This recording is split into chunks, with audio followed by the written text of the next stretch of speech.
Hi friends, ఎలా ఉన్నారు? ఇప్పుడు మనం కాలం దూరం అనే టాపిక్ చూద్దాం. దూరం is equal to column into వేగం. అదేవిధంగా దూరం is equal to column into వేగం. వేగం ఈజ్ ఈక్వల్ టు దూరం by column. Column is equal to దూరం బై వేగం. మనకి సరాసరి వేగం ఏమవుద్దంటే మొత్తం దూరం బై మొత్తం కాలం అవుద్ది. ఎగ్జాంపుల్ చూద్దాం. ఒక వ్యక్తి 150 కిలోమీటర్ల దూరాన్ని 3 గంటల్లో, 300 కిలోమీటర్ల దూరాన్ని 5 గంటల్లో, 80 కిలోమీటర్ల దూరాన్ని 2 గంటల్లో ప్రయాణించిన మొత్తం ప్రయాణంలో సరాసరి వేగం ఎంత? వాడు సరాసరి వేగం అడిగాడు కాబట్టి మొత్తం దూరం బై మొత్తం కాలం.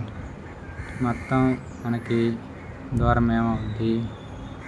మనకి సరాసరి వేగం ఈజ్ ఈక్వల్ టు మొత్తం దూరం అడిగాడు కాబట్టి 150 ప్లస్ 300 ప్లస్ 80 కిలోమీటర్స్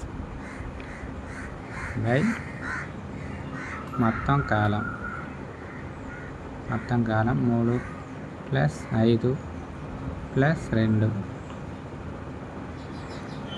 అదేవిధంగా మొత్తం 530 అవుతుంది.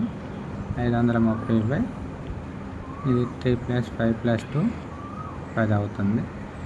0 క్యాన్సిల్ అవుతుంది కాబట్టి 53 kilometre per hour. Option B 53 kilometre per hour. ఓకేనా ఫ్రెండ్స్? అదేవిధంగా సేమ్ అలాంటి క్వశ్చన్ ఇంకోటి చూద్దాం.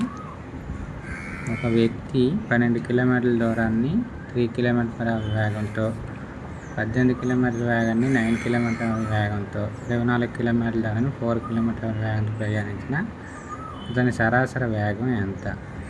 సరాసరి వేగం అంటే మొత్తం దూరం బై మొత్తం కాలం బై మొత్తం కాలం. మొత్తం దూరం అడిగాడు కాబట్టి మొత్తం దూరం ఏంటంటే 12 కిలోమీటర్లు ప్లస్ 18 కిలోమీటర్లు ప్లస్ 24 కిలోమీటర్లు బై మొత్తం కాలం. కాలం అడిగాడు కాబట్టి అక్కడ మనకి కాలం డైరెక్ట్గా ఇవ్వలేదు కాబట్టి మనం దూరం బై వేగం వేస్తే కాలం వస్తుంది. అదేవిధంగా 18 బై 9, అదేవిధంగా 24 బై 4. మనకు కాలం డైరెక్ట్గా ఇవ్వలేదు కాబట్టి దూరం బై వేగం వేస్తే కాలం వస్తుంది. ఇప్పుడు 15 ప్లస్ 54, ఇది 4 ప్లస్ 2 ప్లస్ 6 ఎంత? 54 బై 12. దాన్ని సింప్లిఫికేషన్ చేస్తే ఎంత వస్తుంది? 9/2 వస్తుంది. దాన్ని సింప్లిఫై చేస్తే 4.5 ఆన్సర్ అవుద్ది. Option B, option A 4.5 answer.